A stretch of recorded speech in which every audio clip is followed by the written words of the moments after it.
नमस्कार, मेरा नाम है कौशल और आप देखना शुरू कर चुके हैं स्पीच 24 न्यूज़ का पॉलिटिकल प्रोग्राम। जी हाँ, आपको बता दें कि झामुमो ने दूसरी लिस्ट जारी कर दी है।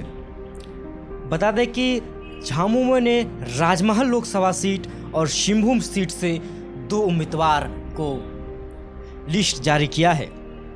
बता दें कि सबसे पहले आपको बात करते हैं हम राजमहल लोकसभा सीट की। राजमहल लोकसभा सीट के इकलौते सांसद जो 2 बार के झारखंड मुक्ति मोर्चा के सांसद रहे विजय हांसदा जी, उसको फिर से जेएमएम ने एक बार भरोसा जताया है।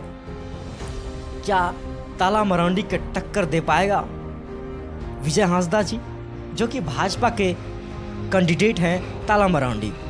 वो भी राजमहल लोकसभा सीट से उसको भाजपा ने उतारा है और जेएमएम ने उसके टक्कर में इंडिया गठबंधन ने विजय हांसदा को दोबारा जाके ये तीसरी बार ये टिकट मिला है उनको। आपको बता दें कि सबसे पहले समीकरण आपको समझाते हैं। क्या राजमहल लोकसभा सीट में 6 विधानसभा है, उसमें से आपको बता दें कि 6 विधानसभा सीट में एक है राजमहल, बोरियो, बढ़ेत, लिट्टीपाड़ा, पाकुड़, महेशपुर। इस 6 विधानसभा में सबसे बड़ी बात यह है कि मात्र और मात्र बीजेपी की खेमे में एक सीट है, वो भी राजमहल लोकसभा सीट, एक सीट। और वहीं बता दें पाकुड़ जो सीट है वो एक कांग्रेस के खेमे में है। और आपको बता दें कि 4 विधानसभा जो सीट है वो है बोरियो, बढ़ेत, लिट्टीपाड़ा और महेशपुर। ये है जेएमएम के खेमे में। तो सबसे बड़ा दिलचस्प ये होगा कि जेएमएम का वहाँ राजमहल लोकसभा सीट में सबसे ज़्यादा पकड़ है। आपको बता दें कि वहाँ सबसे ज़्यादा वोटर्स 33% वोटर्स मुस्लिम समुदाय के लोग हैं और 30% आदिवासी समुदाय के लोग हैं। अगर इन दोनों का कॉम्बिनेशन करते हैं तो आपको बता दें कि 63% वोट्स आदिवासी और मुस्लिम्स का आते हैं। अगर आपको समीकरण के तौर पे समझाया जाए कि 70% अगर यदि कोई पार्टी वोट लाती है तो वो विजय घोषित होगा।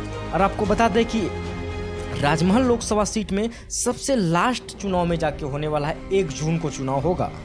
ये आपको जाके बता दें कि जिस टाइम में मोदी का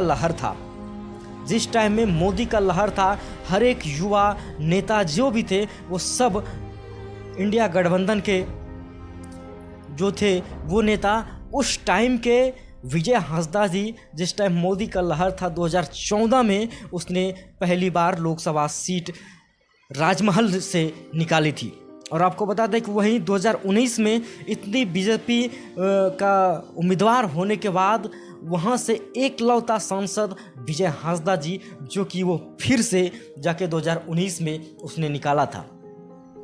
इसी बार जेएमएम ने फिर से उसके भरोसा जताया है विजय हांसदा जी के ऊपर, जो कि आपको बता दें कि शिबू सोरेन 2014 में जो लोकसभा सीट दुमका से प्रत्याशी थे शिबू सोरेन, उसको शिकस्त हार मिली थी और वहीं पे विजय हांसदा जी को उसको जीत मिली थी। आपको बता दें कि ये सबसे बड़ी ये कट्टर और ये जाके समीकरण है। बता दें आपको ये जो है 1 जून को जो राजमहल लोकसभा सीट में चुनाव होगा और वहाँ से एक बीजेपी का ताला मरांडी जी को उसको जाके टिकट दिया है बीजेपी ने। और ये दोनों जाके एसटी समुदाय के लोग हैं, ये भी विजय हांसदा जी और ताला मरांडी जी। देखना दिलचस्प होगा क्या बीजेपी अपने खेमे में सारे संथाल वोटर्स को, आदिवासी वोटर्स को वो अपने कब्जे में कर पाती है। दिलचस्प ये भी होगा कि वहाँ से लोविन हेम्ब्रम जो विधायक हैं वो जाके लोविन हेम्ब्रम जो विधायक है वो अगर कह रहे हैं कि हम निर्दलीय चुनाव लड़ेंगे, अगर देखना दिलचस्प ये होगा कि जाके वहाँ से राजमहल लोकसभा सीट से क्या विजय हांसदा जी है वो जाके निकाल सकता है। और आपको बता दें कि ये तो रही राजमहल लोकसभा सीट की बात। अब आपको बात करते सबसे बड़ा सीट शिंभूम सीट की।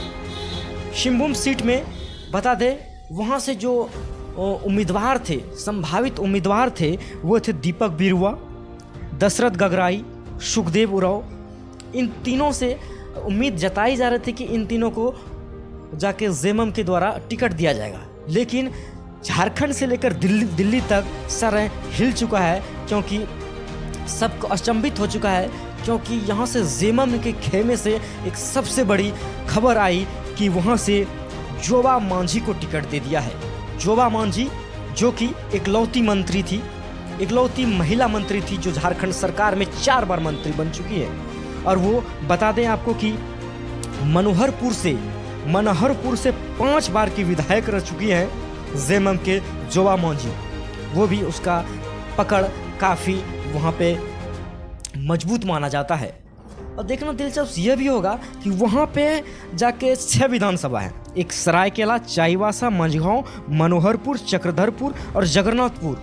और सबसे बड़ी ये बात है कि वहाँ मात्र और मात्र 1 सीट जो है जगन्नाथपुर जो कांग्रेस के खेमे में है, और वहाँ से 5 सीट जो है सरायकेला, चाईबासा, मंझगांव, मनोहरपुर, चक्रधरपुर ये जेएमएम के खामे में है। जेएमएम के सीट ये 5 जो विधानसभा सीट है ये जेएमएम के पास है। ये सबसे बड़ी बात यह है कि अगर जोबा मांझी को टिकट दिया गया है तो ज़रूर है कि वहाँ एसटी समुदाय से उसको मदद मिलेगा। लेकिन दिलचस्प यह भी है कि जितनी बार वहाँ पे जाके 2009 से लेके 3 बार सांसद बदले जा चुके हैं। सबसे पहले 2009 में निर्दलीय चुनाव लड़े थे मधु कोड़ा, वो जाके 2009 में उसका विजय हुआ था। उसके बाद 2014 में भाजपा से लक्ष्मण बिरवा का टिकट मिला था, उसने जीत की थी। उसके बाद 2019 में कांग्रेस के खेमे से गीता कोड़ा को टिकट मिला था, उसने बाजी मारी थी। ये तीनों बार का सांसद जो है वो चेंज हुआ। और ये भी बड़ी बात है कि गीता कोड़ा जो थी 2019 में वो कांग्रेस में थी, और वो हालांकि अब जाके बीजेपी में चले गई है। ये बता दें कि जब 2019 में चुनाव हुआ था तो जेएमएम के सारे लीडर्स जो थे वो गीता कोड़ा के सपोर्ट में थे, और जाके सब ने मेहनत करके जाके गीता कोड़ा को जिताया था। लेकिन ये तो बात पुरानी हो चुकी, क्योंकि अब तो वो जा चुकी है जाके बीजेपी में। और आपको बता दें कि ये तो है समीकरण राजमहल लोकसभा सीट और सिंहभूम सीट की। संभावित उम्मीदवार जो थे वो जेएमएम के इसने लिस्ट जारी कर दिया है। और सबसे बड़ी बात आपको बता दें कि क्या सिंहभूम और राजमहल लोकसभा सीट बीजेपी के प्रत्याशी टक्कर दे पाएंगे? क्या विजय हांसदा जी वहाँ से लोकसभा सीट जो है ताला मरांडी को जो टिकट मिला है बीजेपी से, क्या उसको करारी शिकस्त हार दे पाएगा? और आपको बता दें कि यहाँ पे सिंहभूम सीट में सबसे बड़ा बात यह है कि 58% वोट जो है वो आदिवासियों का है। 58% वोट जो है वो आदिवासियों का है। ये जोबा मांझी को जो टिकट दिया है ये सबको अचंभित कर दिया है। झारखंड से लेकर दिल्ली तक बीजेपी को समझ में नहीं आ रहा है आखिर ये क्या हुआ। आपको बता दें ये थे संभावित उम्मीदवार। ये हमने समीकरण बताया कि क्या कहां से कौन सी पार्टी जीत सकती है और किसके खेमे में कितने वोट जा सकते हैं। बने रहें स्पीच 24 न्यूज़ के साथ। आप देख रहे थे पॉलिटिकल प्रोग्राम स्पीच 24 न्यूज़ के साथ। जय हिंद, जय भारत।